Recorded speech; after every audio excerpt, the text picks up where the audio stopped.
نسوي كعك مقرمش بالسمسم. نحتاج بيضتين بدرجة حرارة الغرفة، نص كوب سكر بودرة، نص كوب زيت نباتي، كوبين وربع نحتاج إلى طبعا لازم ننخلهم من الطحين متعدد استعمالات، رشة فانيلا، ملعقة كوب من البيكنج باودر ورشة ملح. أول شي راح نحط المواد الجافة سوا، فراح نحط البيكنج باودر، راح نحط رشة صغيرة من الملح، هاي ننخلهم كلهم سوا بالطريقة هاي. بعدين نجي على المواد السائلة،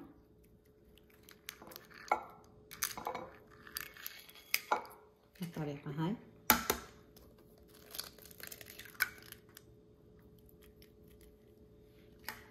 راح نضيف البيضتين بدرجة حرارة الغرفة، بعدين نضيف رشة فانيلا،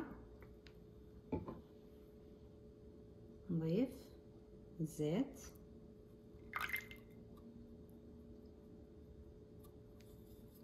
نحرك المواد كلها سوا إلى أن تتجانس.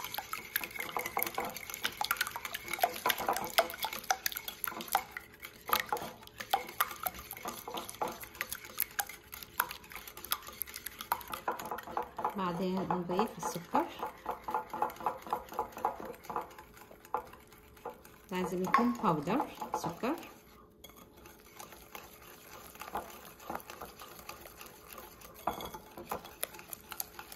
هذا الشكل.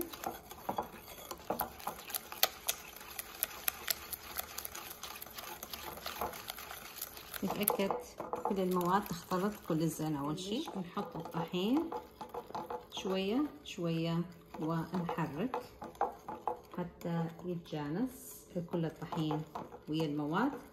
شوية شوية راح يصير قاسي عندنا، بعدين راح نبلش نعجن بالإيد. أول شي خلينا نعجن قد ما راح نقدر نعجن بهاي، راح نضل نعجن بيها إلى أن تصير قاسية. ذاك الوقت راح نعجنها بإيدنا.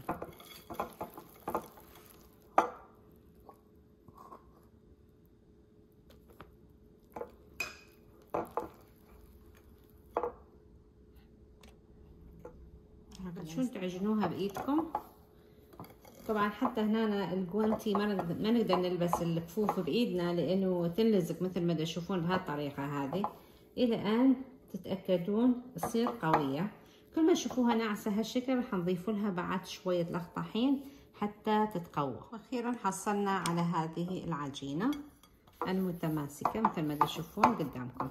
هسه راح نريحها بالثلاجة، نعوفها تقريبا فوق نص ساعة ونجي نشكل. نحطها بكيس نايلون ونحطها بالثلاجة، نحفظها بالثلاجة مثل ما قلت لكم بالطريقة هذه. هاي صارنا 30 دقيقة. طبعا احنا نفتحها بالاشكال العادية، بس عندنا هذول الاشكال مال الكريسماس ايضا ممكن نستعملهم بقص العجينة ايضا. طبعا هنا رشينا شوية طحين على السطح، وراح نبلش نفتح العجينة قد ما بينا، راح نفتحها حتى نسوي الاشكال اللي نريدها. واذا ما تريدون اشكال مجرد تاخذون شويه بيدكم هالشكل وتكوروها مثل مال الكعك هالشكل، شكل بنفس الشكل. وممكن تحطوه بالسمسم وتحطوه بالصينيه مباشره، يصير هذا الكعك المقرمش. ممكن يكون بهالطريقه هذه اذا حابين، او تفتحوها تسووها اشكال. انا راح اسوي اشكال من عندها. هنا الاشكال طبعا هذا واحد من الاشكال اللي سويناه، اللي هي الجزمة مال بابا نويل هذا الشكل. ايضا نحطه طبعا بالسمسم هالطريقة هاي، والباقي نفس الشي. اذا راح نقصها ايش قد حلوين، ممكن تسووها انتو واطفالكم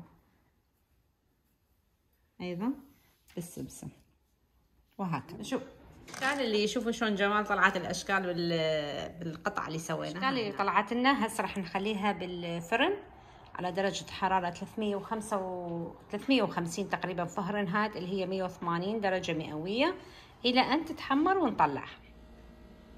يا سلام على الريحه، شهي والاشكال كلش حلوه طلعت. راح ننتظرها تبرد تماما ونذوق. وهذا نتيجة الكعك مالتنا.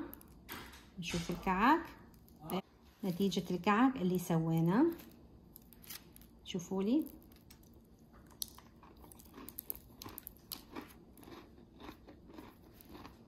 تسمعون القرمشة خيالي.